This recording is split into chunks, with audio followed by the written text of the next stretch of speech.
رحم الله من يقرأ سورة الفاتحة.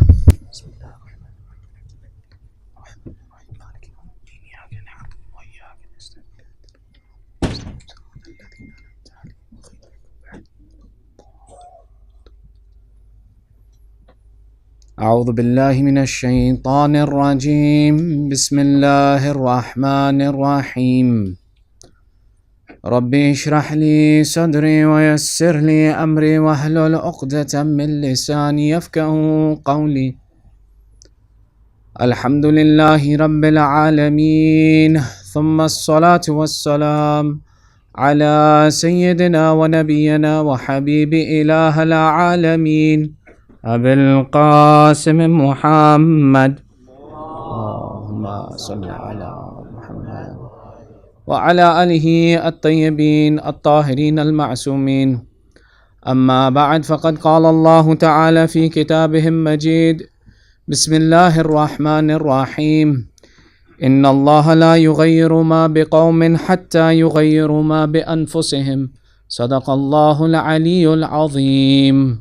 صلوات على محمد. Your second salawat for love of Muhammad wa Ali Muhammad.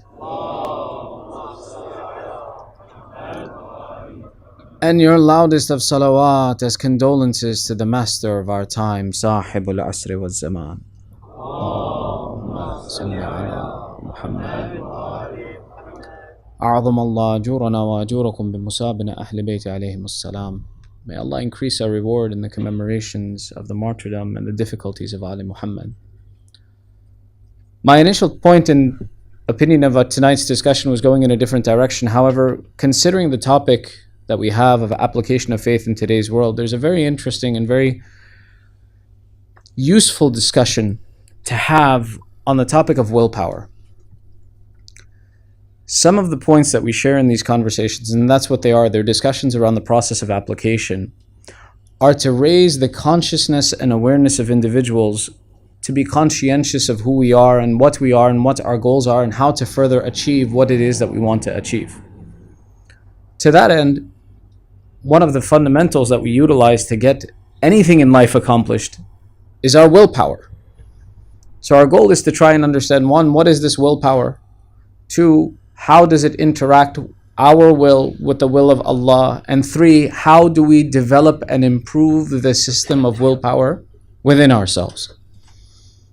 So with this plan that we have in mind, we'll begin our conversation with a loud recitation of Sallu ala Muhammad wa Ali Muhammad.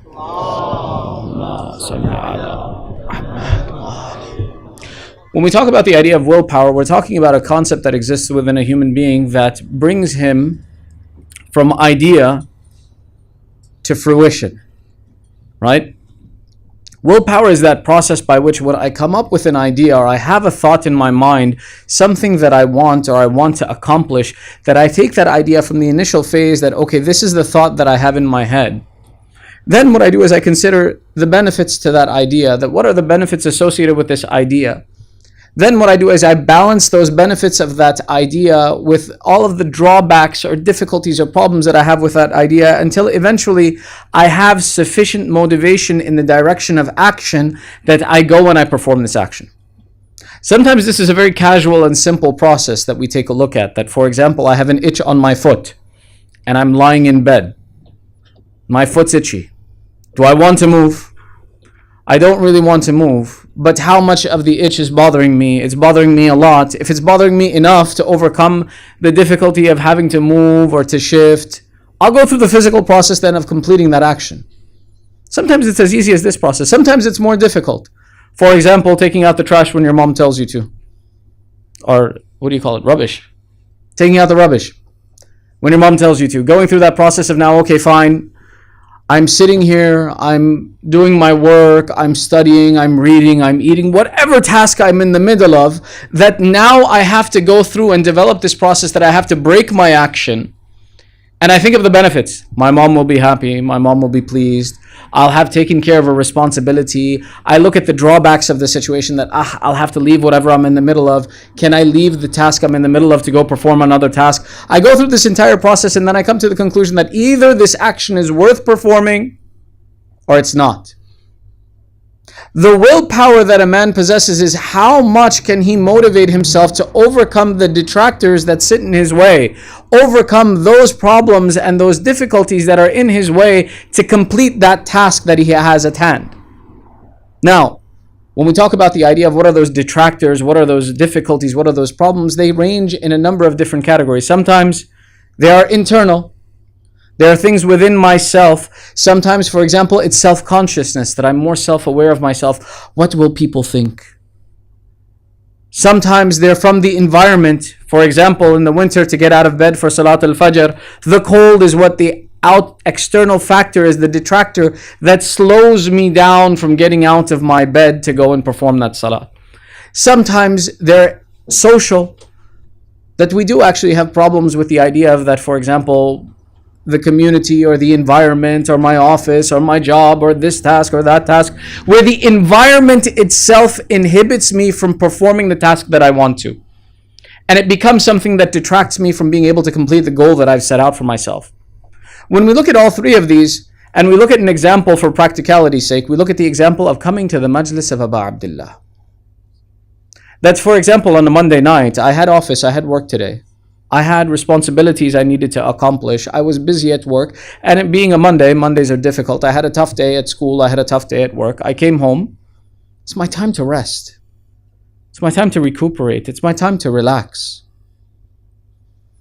And then we have the idea that there is majlis tonight. There is a gathering that we have in the honor of the commemoration of our love for this personality of the grandson of Rasulullah sallallahu alayhi wa sallam. And I go through the number of the benefits that I can associate with this. When it comes to the benefits of the majlis of Abu Abdullah, we can't mention them in their complexity. Understand something, that for example, the malaika, they ask Allah's permission to come down and rub their wings on the farsh upon which the majlis of Abu Abdullah takes. That they gain from the carpet, this place where you sit, a scent that is a beautification for them, that when they return to the heavens, the malaika ask amongst themselves, where did you attain this perfume? And they reply that we went and we rubbed our wings on the farsh upon which the majlis of Abu Abdullah was commemorated. It's just one aspect of the benefit of the majlis of Abu Abdullah. You want to take a look at the benefit of, for example, even the idea of participating in the commemoration of the sorrow of Imam al-Husain. Look at the example of our sixth Imam, Imam Jafar as-Sadiq alayhi salam, where he explains when one of the poets comes and recites poetry and the entire house of Imam as-Sadiq begins to weep. At the end, when the poet stops his recitation, Abu Abdullah, Imam as-Sadiq says, why did you stop? He says, I saw your sorrow and I could not control myself, that I did not want to cause you grief. Imam as-Sadiq explains, if you were to understand that one who makes people weep in the way of remembering the martyrdom of my father Hussein, Allah gives him heaven. No, if he makes 100 people weep, 10 people weep. No, he makes one person weep out of the memory of Abu Abdullah, Allah guarantees him heaven. Imam as-Sadiq continues, he says, no, if you even cry yourself out of the memory of the madhlumiyat of my father Abu Abdullah, Allah will give you heaven. No, even if you feign the crying and the weeping of Abu Abdullah, Allah will give you access to heaven. When we take a look at the importance of this idea of the benefits of associating ourselves to the majlis of Abu Abdullah, these are reminders we need to give ourselves, because it's very true. The detractors are many. Sometimes the detractors, for example, are our personal, the way we have a difficult day on a Monday. Sometimes the detractors are, for example, from the environment, that parking is difficult, the road is now closed. The way to get here is going to be much more arduous. We'll have to go through many more challenges to be able to attend. By the time I get through all of the traffic and the problems, I'll be late. All of these things become things that inhibit us. And then sometimes the one major detractor that we always want to avoid is that the community is something that stops us from coming to the majlis. It's a big problem that we have sometimes. Sometimes, not all the time. That we're so worried about the interaction amongst the community that we'll have, or that the commentary people will make, that, oh, you finally showed up, or you don't come very often, or why did you come dressed like this, or why didn't you come sooner? all of these little statements that we make, and while I understand it, I know myself, the intention when these statements are made to one another are not bad. Our intention is not harmful for one another when we make this statement.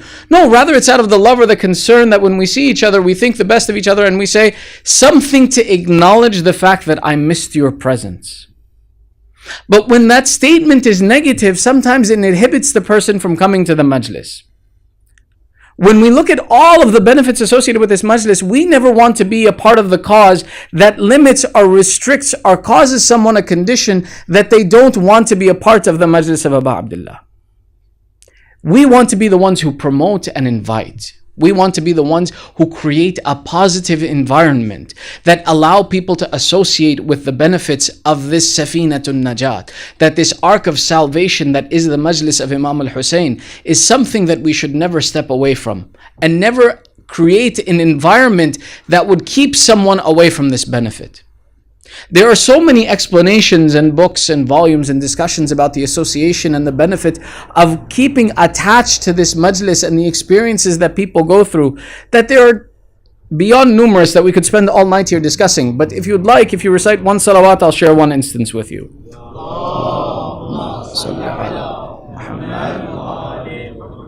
They say in one of the towns of Iran a long time ago, there was a place where they used to hold majlis of Aza in the nights of the Shahadat of Abu Abdullah. A Turkish man who had been out imbibing alcohol, he was on his way home and he was intoxicated. When he was intoxicated in this condition, as he was passing by, he saw the lights on, he heard the sounds of the majlis, he saw the condition of the majlis, and he became embarrassed. He says, look at me and what condition I am in and what I have sinned against Allah, and look at these people who are in this place and how they have devoted themselves to that which is better than what I have devoted myself to. And in his heart rose the desire that I should attend this majlis. But he looked at his condition, he looked at himself, and he looked at himself in this condition of being intoxicated. He became embarrassed. He says, how can I present myself in the majlis of Abu Abdullah when I'm in this condition? So in that condition, he thought to himself, but if I come to Abu Abdullah as a dog, and I come to him on my hands and knees as an animal comes, maybe they will allow me, and the mercy of Abu Abdullah will encompass me as well. So this man in his condition, from the distance, as he sees this place, this Husayniyah, he gets on his hands and knees and he begins to crawl towards the majlis. And as he's crawling towards the majlis, the keepers of that center, the keepers of that Husayniyah, they saw this man coming and they knew of his character, they knew of his mannerism and behavior, and they knew what he was associated with, that he was associated with committing bad deeds, and he was associated with those things that were against the laws of Allah, that when they saw him coming, they thought he was making a joke of the situation of the majlis. They thought he was making fun, or they thought that, what is this man doing in this condition? That they went out and said, out of the respect of the honor of this majlis, get away from here. He says, but I just want to come and sit and listen. They said, no, you are in such a condition. And he says, I will come as the dog of Hussein, let me come. And they said, no, get out of here, leave from here. Why are you coming? You are trying to disrupt and disrespect this majlis, leave from here. And with tears in his eyes, he was turned away from the majlis. And he left. That night, the keeper of that Husayniyah, who was responsible for that majlis, in his dream, he saw that it was the day of judgment and people were entering through the wasila of the various members of Ali Muhammad. And he saw the door of the wasila of Abu Abdullah and people were being motioned in. And he saw at the door that when he was stopped, there was a dog there with the head of this man standing there, who was the one who was guarding the entrance to heaven from Abu Abdullah. And he saw that, look how I turned this one away, yet how Allah raised his status when he came to Abu Abdullah with sincerity.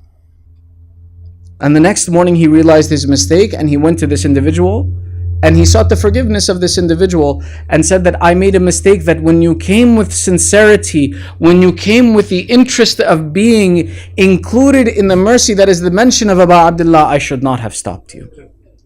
This is just one example of people narrating through history what they have seen. There are many other narrations like this, but the idea that comes is when we take a look at the aspect of an individual's willpower, whether it's strong or weak, there are various factors that are associated with his ability to take advantage of the benefits that are available to him. We as a community, as people who are followers of the love of Abu Abdullah and Madhhab Ja'fari and Ahlul Bayt, should never be amongst those individuals who prevent or give reason for people not to attend. We have to be the ones who make it easier, that if there is someone weak amongst us that we know and he makes an effort to come, that we facilitate and give him the confidence and develop that ability for him that he should partake in the majlis of Abu Abdullah. So of all of the various detractors that we can face, never become one who is a detractor. Never become someone who limits the other person's availability to the mercy that is this majlis. If you want to understand the scope of the mercy that is associated with this personality, look at the example that is taught to us by our 11th Imam, Imam Hassan ibn Ali al-Askari alayhi salam.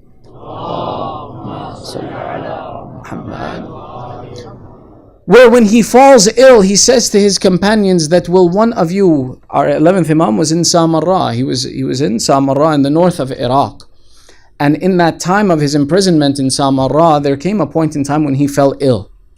When he fell ill and his companions came to visit him, one of his companions, he said, ask one of our companions, ask one of the ashab to go to Karbala on my behalf to pray for my shifa and my cure for my sickness. This companion, when he went back to talk to the rest of the friends and supporters of the 11th Imam, amongst them were spies. And one of these spies, when he heard that our 11th Imam wants to send someone to Karbala to make dua, he played devil's advocate, which we know sometimes people do. And he says, why is not Imam al-Hasan an Imam the same way Imam al-Husein is an Imam? Why then is it that Imam al-Hasan needs the wasila of Abu Abdullah to have his prayer answered? Astaghfirullah. He's questioning the Imam, but look at the format in which he's questioning him. And his question created a doubt in the mind of the ashab of the 11th Imam, to the extent where they returned to the Imam and they said, this is a question that we don't understand the answer to, that if you are the Imam, then truly, why do you need the wasila of another Imam? And Imam, on hearing this question, immediately recognizes, he says, this is a doubt that has been put in you by someone who is a spy amongst us. He says, it's not a question of me needing a wasila of the other Imam. It's the fact that there are certain places on this earth that Allah likes to be called. And that when you call Allah from those places, Allah hastens in the reply of that dua. So when I asked you to go, it's because Allah loves that place that I ask someone to go to the place that Allah loves and ask for me the fulfillment of my health and improvement of my health. So even the Ahlul Bayt are teaching us that keep attached to this wasila and stay attracted to it. And the point of the mentioning of these points is that for all of us, that these should be points and reminders, though we know the great bounties and benefits of association with this majlis, that it should also increase in our willpower to overcome whatever difficulties there are that prevent us from being able to attend the majlis. That the majlis of Abu Abdullah, the gathering of the dhikr of the family of Ali Muhammad, is something that you can't find anywhere else. Sallu ala Muhammad wa ali Muhammad.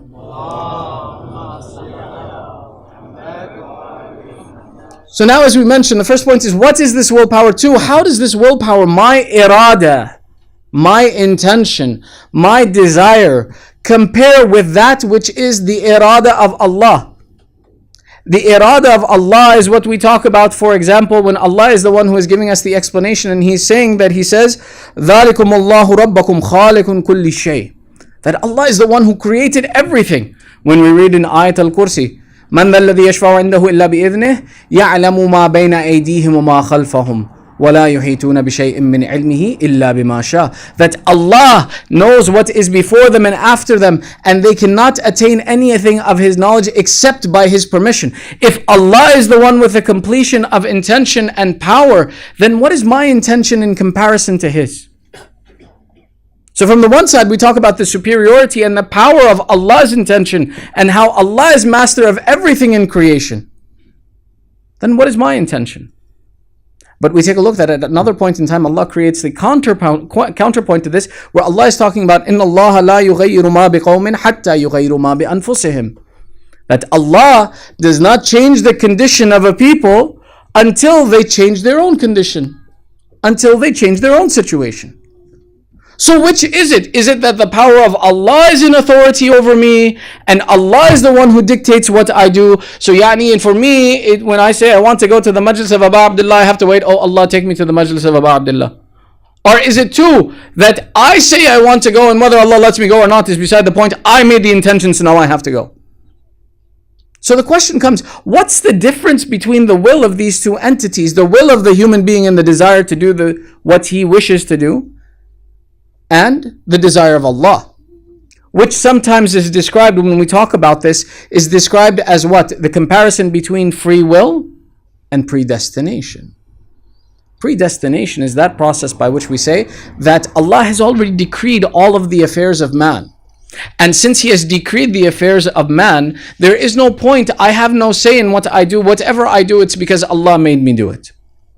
And free will is to say that Allah created me and set me free.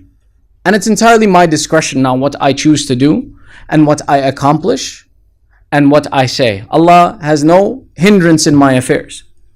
We take a look and we see that how we reconcile these two processes is a narration of our sixth Imam, Imam Ja'far ibn Muhammad as-Sadiq alayhi salam. Allahumma salli ala Muhammad. Where he says, لا جبر ولا تفويض بل هو أمر بين أمرين.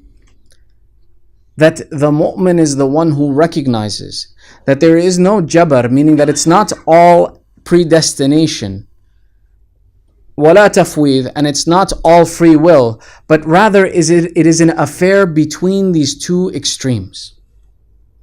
That some of the matters of the mu'min are those that are decreed and mandated by Allah, and some of those that are free and left to his own free will.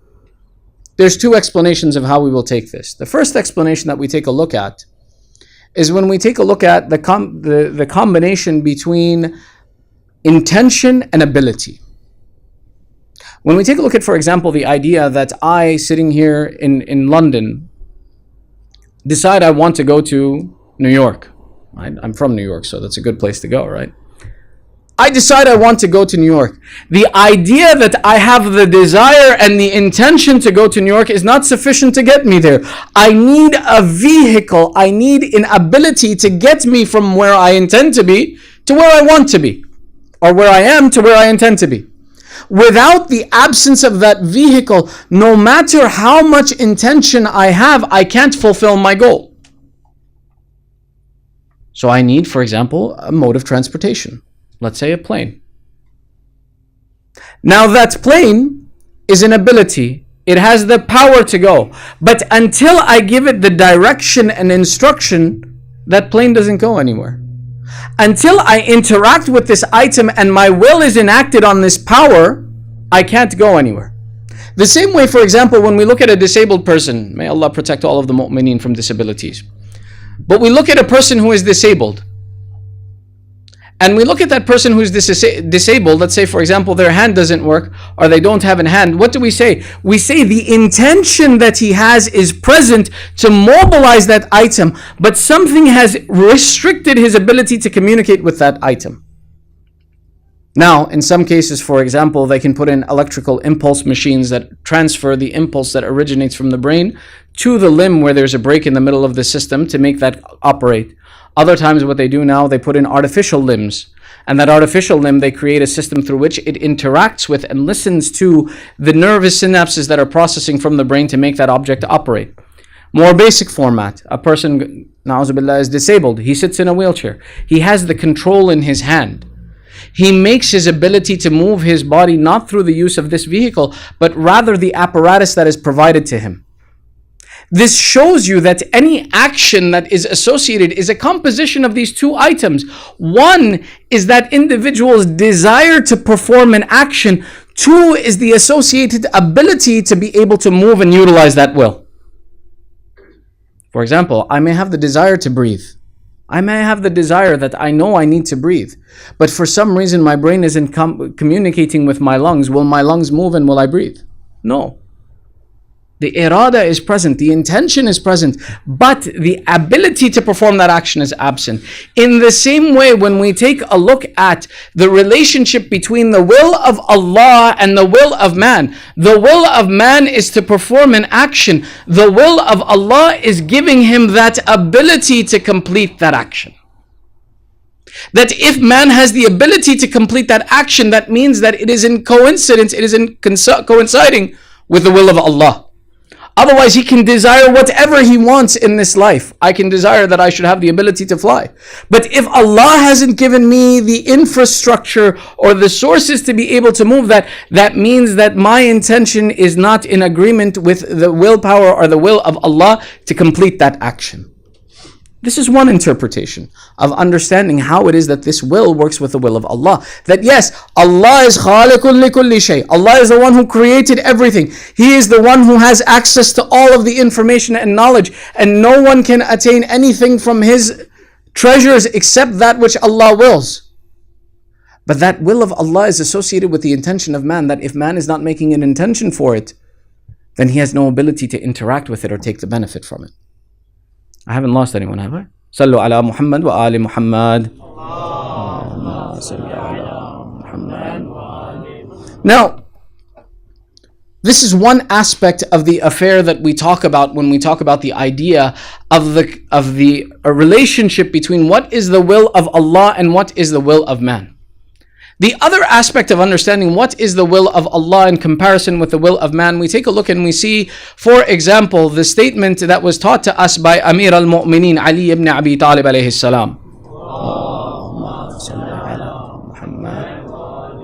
That all affairs with Allah reside in three categories. The first category is that which will never happen, that it will never come to pass. The second is that category that no matter what you do will definitely come to pass.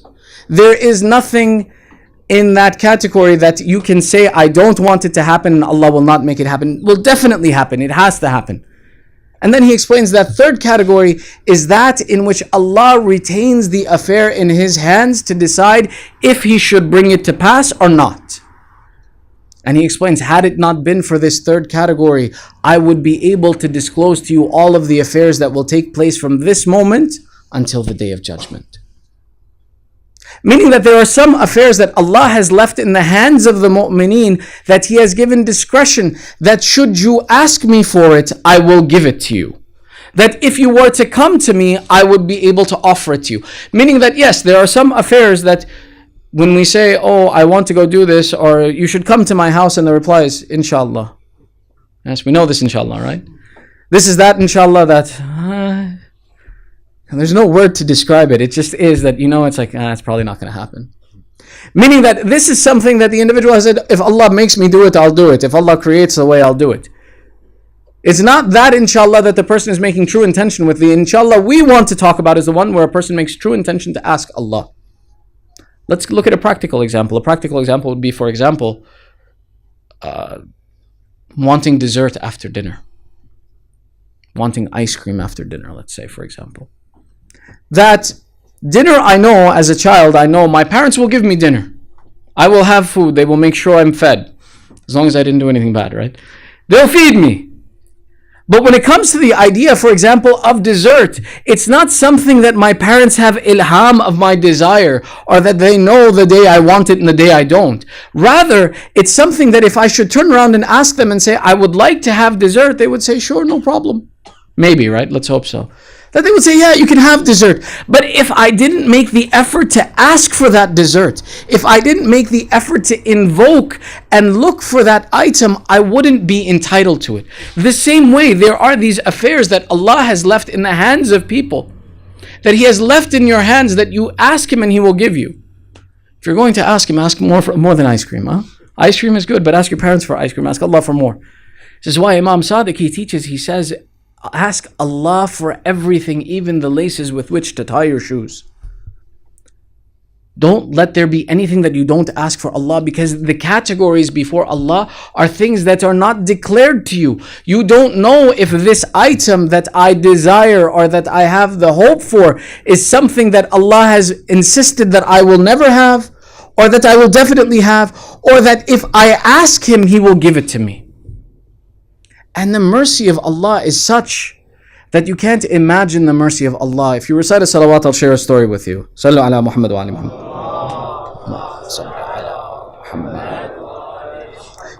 Tonight's story night a little bit, okay? I want to kind of keep you guys engaged. I know Monday night, you're tired.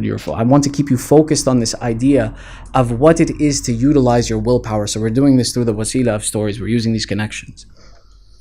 In the time of the Bani Israel, there was one worshipper of Allah who was a very pious man. And because of his piety, the malaika used to like to come and visit him. And this is not unusual. We have the narrations of Ahlul Bayt that teach us that the same way we look at the stars in the sky as something fascinating, the malaika look at the earth and look at the worshippers of Allah on this earth the same way we see the stars. So for them, the way we look at the beauty of the stars, when they look at the earth, they see the nur that is the beauty of the worshippers of Allah on this earth. And there was one of these worshippers in the time of the Bani Israel who was a very pious man and used to spend his days and nights in devotion of Allah. And as he would perform these acts of devotion, the malaika would like to come and visit him and be in the company of this man as he was worshipping Allah. And in one such instance, Jibreel asked Allah's permission. He says, "Oh Allah, do I have your permission to go and visit this worshipper of yours on the earth? That I wish to be in that company." Allah says, "Jibreel, before you go, look at the book of decree and look what is decreed for this person." Allah has all of these affairs dictated. And he sees and he opens the book of decree of Allah and he looks and he sees that Allah has listed the name of this man amongst those who would be punished by Allah. So Jibreel becomes astounded. He says, "Ya Allah, we have been treating this as your ma'bud, as your worshipper, as your servant, as someone who loves you. But you have declared that this is someone who will be punished by you. If such is the case, that I don't want to be associated with someone who will be punished by you. I won't go then." Allah says, "No, I want you to go." And even tell him what his status is. Jibreel says, "Okay, if you have commanded me to go, now I will go." So when he comes to the earth, he comes to this worshipper, he sees him lost in his acts of worship and worshipping Allah unlike anyone else in that time or in that place. And Jibreel then turns in the form of a human being and speaks to him and he says, "Be careful of your deeds." And the man says, "What do you mean?" He says, "Allah has shown me His book of affairs, and He has shown me that though you may seem like a worshipper the way you are worshipping, He has decreed that you will be amongst those who are worthy of being punished by Allah." Now, if you or I were to spend our lives in worship of Allah, and all of a sudden we see someone who's a heavenly personality come to us and tell us, it doesn't matter how much you worship, you're going to hell. Unfortunately, there are those amongst us who would lose hope. Be like, what's the point of this then? I've been wasting my time, and walk away from this endeavor. But this was someone who loved Allah for the purity of the love of Allah. When we talk about the aspects of worship, the worship of a slave who is afraid of the punishment of Allah. We talk about the worship of a businessman who is making a transaction for the purchase of heaven. And we talk about the third who says, like Amir al-Mu'mineen, "I worship Allah out of His worthiness of being worshipped." This ma'bud, this worshipper of Allah turned and said, "Let Allah do with me whatever He wills. I am pleased to spend my life in His worship." Jibreel, hearing this reaction, he's impressed, but he says, "Allah has decreed that you are to be the punished." And then he leaves. When he returns to the heavens, Allah says, "Now look at what is written in the law. Look at what is written in the book of what is foretold." And again, Jibreel looks for this man's name. And when he looks for it, he finds that Allah has removed his name from those who will be punished to the name of those who will be rewarded for their worship, who are worthy of heaven. So Jibreel asks Allah, "Oh Allah, you switched His decree." Allah says, "All affairs are in my hand. I wanted to show you that the purity of the worship of this servant was not in the interest of reward, but rather it was in the interest of his love for me." The point is when we talk about the will of Allah, that we have the ability to ask Allah, and Allah can give us, even if it is a matter that He has decreed in an affair that we may think can't be changed. We have the ability to ask Him and petition Him. And there are ways of petitioning Him. There are ways of going to Allah that we ask Him and He fulfills this for us. When we take a look, for example, Allah says in the Quran to us, Ad'uni astajib lakum. If you will ask me, I will answer you, I will give to you. That come to me and I will give you. We take a look and we say, when He talks about the process of thanks, La in shakartum la azidannakum. That if you are thankful for what Allah gives you, He opens new doors and bounties for you.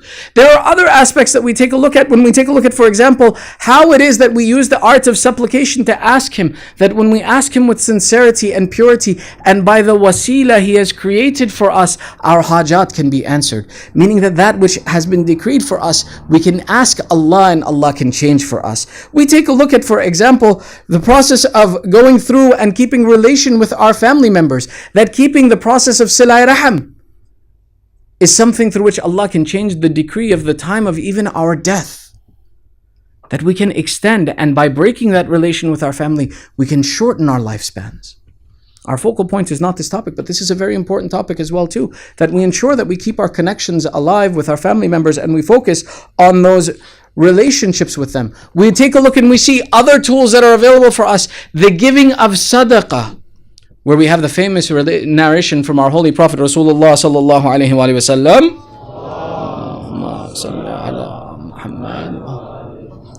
Inna sadaqa tadfa'ul bala. That you can remove calamities that are in your life by giving of charity. Now, when we talk about this, alhamdulillah, many of us, we have the habit that we give sadaqah in the start of our day, and we start our day with sadaqah, which is a great practice. And sometimes it happens that we give that sadaqah in the start of the day, and may Allah protect us, a calamity befalls us. The recommendation at that point is give more sadaqah. That if that first sadaqah protected you from this calamity, give more immediately, that should there be, God forbid, something else that will befall you, that Allah protects you from it. Sometimes we take a look and we see that even though we are in the regular habit of giving charity and giving to those who are needy, still a difficulty befalls us. The negative thought process or the incorrect thought process is when that happens that we say, I gave charity and still I had a difficulty. For example, a parking ticket. I do everything I'm supposed to, and all of a sudden now I have a fine on me that I have to pay this fine of a parking ticket. And we become upset. We say, I have this parking ticket. I gave sadaqah, Allah should have protected me from this. We don't know how bad that bala that would have befallen you could have been. Maybe this time you got a parking ticket. Maybe your car would have been stolen or someone would have hit it. We worry so much about the apparent of what's in front of us. We forget to have yaqeen that if we asked Allah for something, Allah is the one who answers the one who asks Him. And if He gave us the wasila to ask Him, that it can change. So our goal in understanding this system of irada and willpower is to acknowledge that yes, there is an impact of my intention and my desire, and there is the decree of Allah. But Allah has asked me to continuously develop my willpower, develop my desire, and to continue to petition Him that when I enact my deeds, this is what we take a look at, right? Inna Allah la yughayyiru ma biqawmin hatta yughayyiru ma bi anfusihim. That if my intention, Allah does not change the condition of a people until they change themselves or their own condition. That if I am not active in my process of bringing about change or utilizing my willpower, then there is no way that Allah will support me and put His will and give me the authority to complete the task that I desire. What we're seeing is that there's not a conflict between the will of man and the will of Allah. Rather, the will of Allah is that which facilitates for man when he comes to Him through the correct means. That the will of Allah is that which Allah gives man the ability to interact with and to receive benefits with and to move in the direction to attain a goal. One of the very famous examples, and we'll finish this example and we'll move on to 3 on the aspect of developing willpower, is, for example, you say, I want to go to ziyarah. Or someone, you say, why don't you come to ziyarah with me? And they say, inshallah, if Allah wills. You see, our assumption is when we say, inshallah, Allah wills, and not everybody.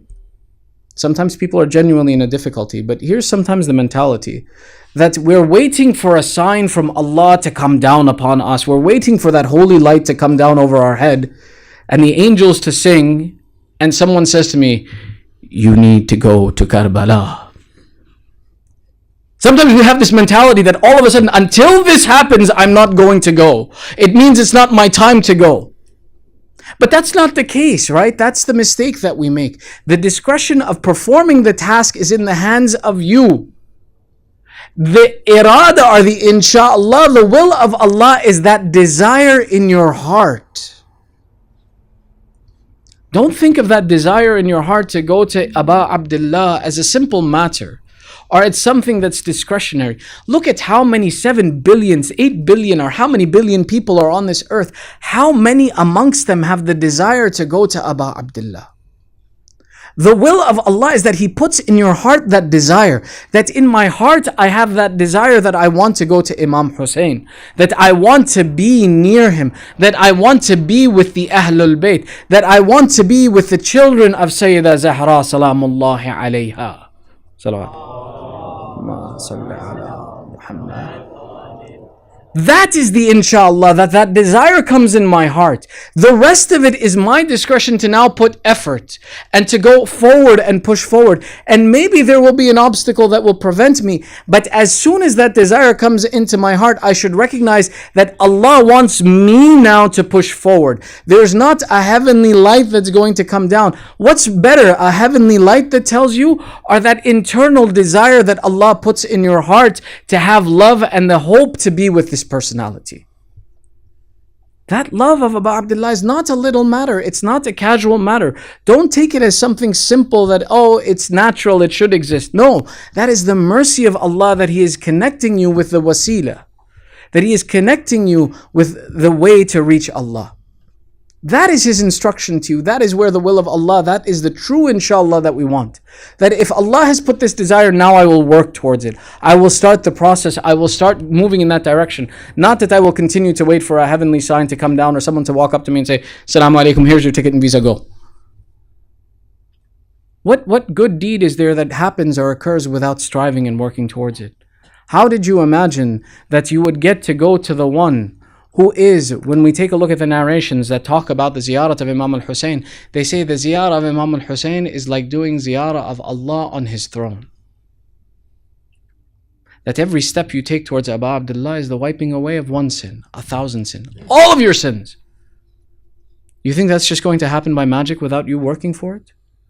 You think you're going to attain that without putting effort into it? No, that's where your will needs to be strengthened. And that brings us to the third point of our conversation. How do we strengthen our willpower to attain these good deeds and good characteristics we want to develop? Sallu ala Muhammad wa ali Muhammad.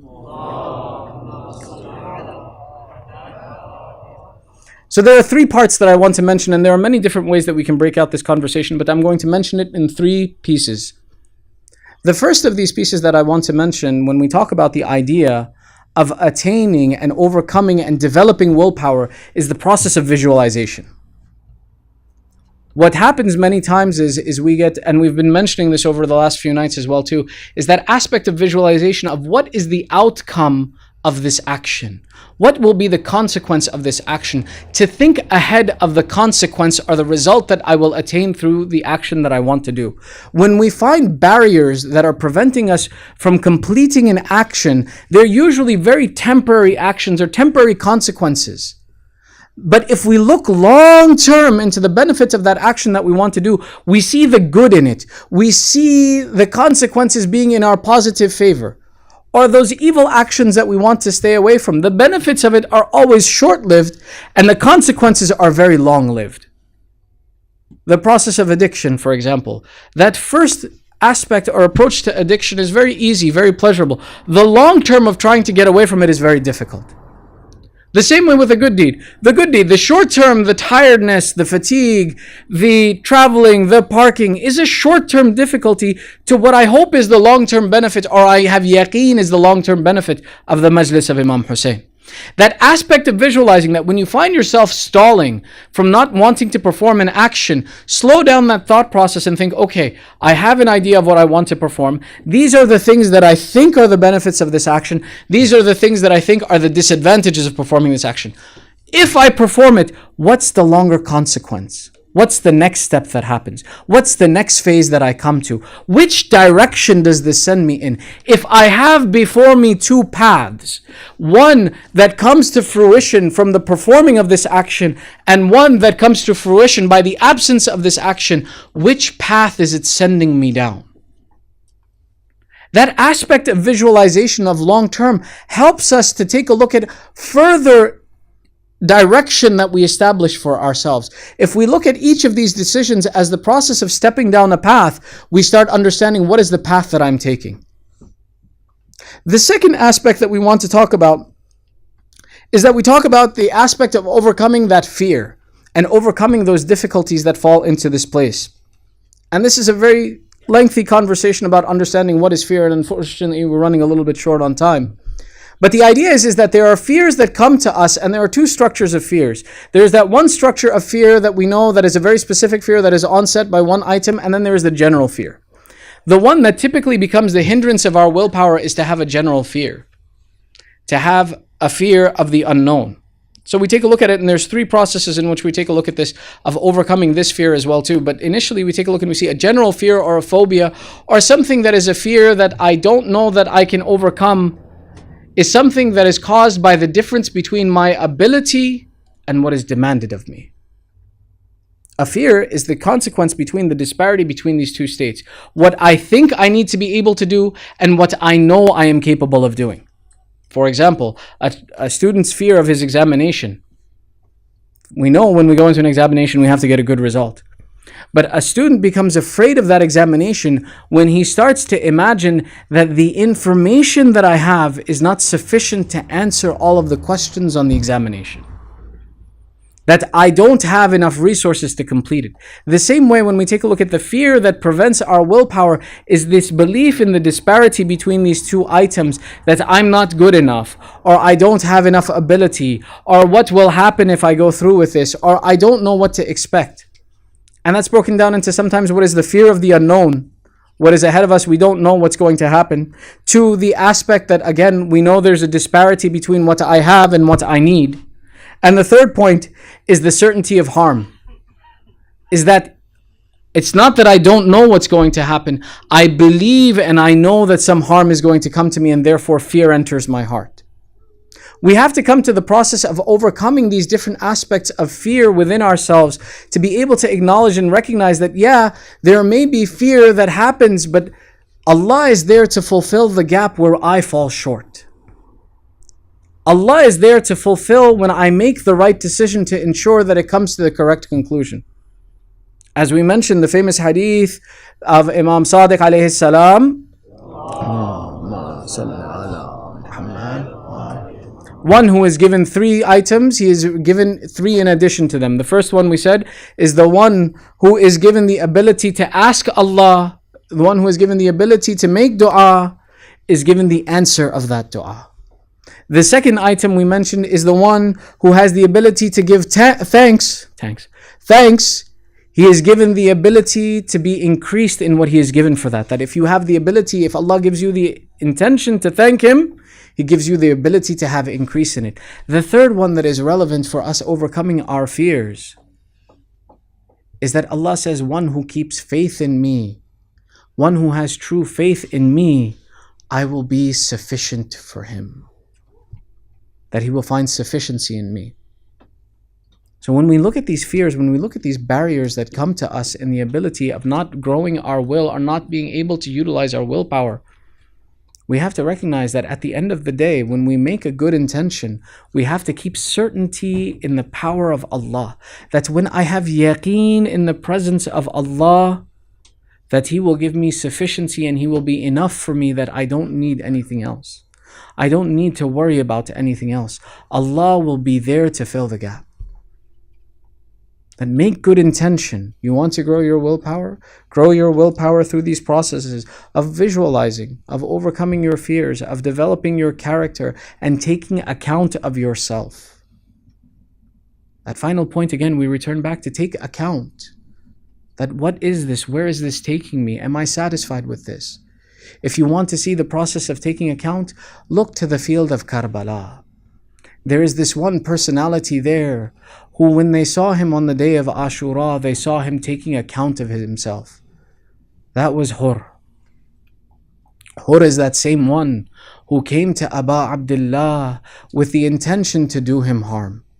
He came with the intention to stop Aba Abdullah. When we take a look at the meeting of Hur with Imam Husayn, we take a look and we recognize that one, this meeting is teaching us something about Aba Abdullah. Aba Abdullah's desire was not to go to war.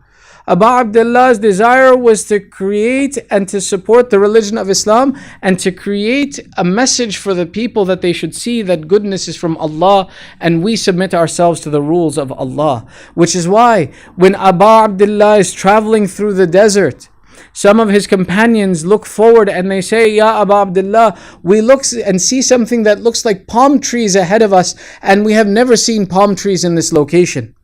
And Aba Abdullah looks and he agrees and he says, yes, there are no palm trees. This is the open desert. There are no palm trees in this location. So they say, if it's coming from the distance and it looks like that it's palm trees, maybe it is someone coming towards us. And it was the force of Hur that was bringing 1,000 men sent by Ubaidullah ibn Ziyad to stop the tracks of Imam Hussein. If Imam Hussein had been a person of war, that when Hur reached him, Imam Hussein had water, Hur did not. Imam Hussein had many supporters with him. He had many qualified warriors with him. Hur had 1,000 tired men who had been traveling in the heat of the sun and who had no access to water. If Imam Hussein wanted war, this was the time to fight and to eradicate his enemy. But look at the character of Aba Abdullah, that when Hur comes with these 1,000 tired men in the middle of a desert with no water, with no resources, Aba Abdullah brings his entire campment and says, give to them water, and not just to them water, give even their horses and their riding beasts water as well too. Make sure that there is no one amongst them who is thirsty. One of the companions of Hur, he says, when I reached and I finished, I was amongst the last ones to arrive, that I came, my state of distortion was such that when Aba Abdullah Husayn ibn Ali came to me, he said, come and drink water. I could not understand the words he was speaking to me. He said, lower your head. I did not understand. Aba Abdullah then with his own hands took the water and put it to my mouth and gave me water. Ya Aba Abdullah, you are giving water to the ones who in a few days will deny even your infant son water. They will deny Sakina water. They will martyr you thirsty and alone in a battlefield, Ya Aba Abdullah. Yet look at the mercy that you have on these people, that you give them water in this condition. And you discussed with Hur and you showed him kindness even in this condition. That, oh Hur, what is it that you have come to say? He says, I have been sent to stop you from coming to Kufa and prevent you from returning to Medina. My goal is to bring you to either the governor in the way that he wants or prevent you from leaving in this land. Imam al-Hussein says, you will never take us to the governor. We will never go to Ubaidullah ibn Ziyad. Let us return. We will leave you. Hur says, no, I am not allowed to let you do that. Imam al-Hussein, he has his men and women mount their horses and he says, we will leave. Hur dares and comes forward and grabs the reins of the horse of Aba Abdullah and he pulls back and he says, you are not permitted to leave. Look at the daring of Hur. Aba Abdullah replies to him, he says, may your mother cry over you. Thaqulat ummak ya Hur. But Hur, he says, oh Imam al-Hussein, if you were any Arab who made this statement that my mother should weep over me, I would reply to you in kind or worse. The problem I have is that you are the son of Fatima Zahra. You are the son of the daughter of Rasulullah. And it is not possible for one to mention the name of Zahra except that it is mentioned in the best of fashions. Or you knew enough the honor of Zahra. Did you not know how upset her heart she would be by seeing her son martyred in the field of Karbala? Did you not imagine how harmful it would be to see her children crying of thirst in the field of Karbala? Or stopped Imam al-Hussein and they proceeded on until they reached the field of Karbala. The instructions that he was given at that time was, stop Hussein in a place where he has no defense and he is far from water, that there may be no supporters. And Hur is the one who made Imam al-Hussein stop in the field of Karbala. And Hur was the one who stood there and watched as the armies of Umar Sa'd built upon built until 30,000 men had gathered. And Imam al-Husayn, his compatriots dwindled and people left him until they were a few. Until the night of Ashura, when they went to go and prepare for the attack, and permission was sought for one more night that we may spend this night in worship. It was Hur who went to Umar Sa'd. Are you certain that you intend to attack this personality? Are you sure that you know what you are doing? And it was Umar Sa'd who at that time said that if the affair was in my hands, no, I would not attack Hussein. But it has been ordered to me so, and my expectation is that the battle will be swift and we will continue with the cutting of their heads and their hands, and that we will decimate this small army. Hur, listening to these statements, he left and he spent the night pondering over his actions and taking account of which way he would go. In the morning, they said, we saw Hur that he was busy in thought. One of his relatives who was near him, he turned to him and he said, did you water your horse today? No, Hur, I did not. Shouldn't you go water your horse today? Yes, I should. I saw Hur in a condition that I did not understand what was in his mind. I thought if he wanted to leave, that he wanted to ensure that no one saw him leave, that he didn't want anyone to know that he was leaving. But when we look back, we see Hur turns to his slave and he says, tie my hands as a prisoner, cover my eyes, and I want you to take me to the side of Hussein ibn Ali, that I want you to take me to him. The slave of Hur says, why are we going in this fashion? He says, don't you see that I am the one who has brought Abu Abdullah to this condition? How can I go before that personality when I am the one who has made his condition such? I am embarrassed to go before him. I am embarrassed that I should stand before him after the great mistakes that I have made that have led Abu Abdullah to this difficult place. And he has himself tied and he walks to Abu Abdullah with his hands tied and his head lowered. But look at the magnanimity of Abu Abdullah. He says, Hur, you have come to me as a guest. You are our honored guest. Why do you come in this fashion? And Hur replies, Abu Abdullah, forgive me for the mistakes that I have made. Forgive me for the mistakes that I have made, that I was one who was against you when I should have known that with you is heaven and with them is dunya. And Hur does not prefer anything over attaining heaven. Oh Abu Abdullah, is there any way you can forgive me? And Abu Abdullah replies, Hur, forgive us. You have come to us as a guest, yet the condition of the children of Rasulullah is such that I don't even have water to offer you as my guest. Abu Abdullah, you worry about the offering of water to Hur when your own children are crying of the thirst of 3 days. They are crying of thirst for 3 days, yet when your guest comes, your honor is such that you offer him, that you say, forgive me, I have not water to offer you. Hur, he says, Hur, come to me. Hur says, no, Abu Abdullah, give me permission. I will be the first to fight for you, and I will not come down, and I will not come to you until I am martyred in your way.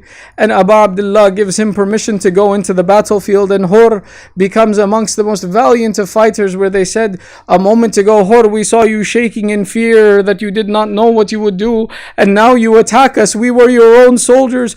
Hur says, there is no one more preferred to me than the son of Zahra.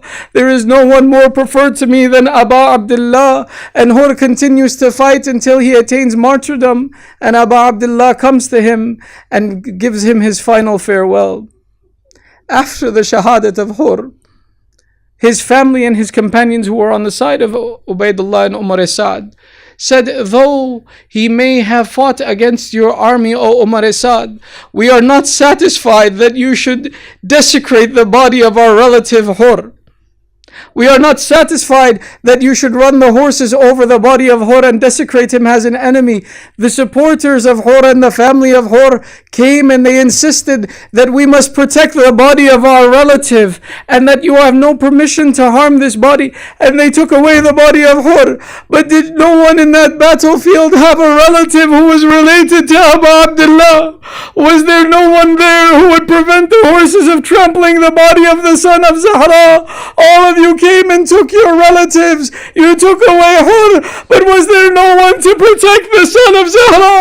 Why did no one come forth for Hussein and say, we will not withstand that your sharpened hooves of your horses trample on the chest of Hussein, that Hussein who we used to find attached to the chest of Rasulullah. ألا لعنة الله على القوم الظالمين وسيعلم الذين ظلموا أي منقلب ينقلبون. ماتم حسين.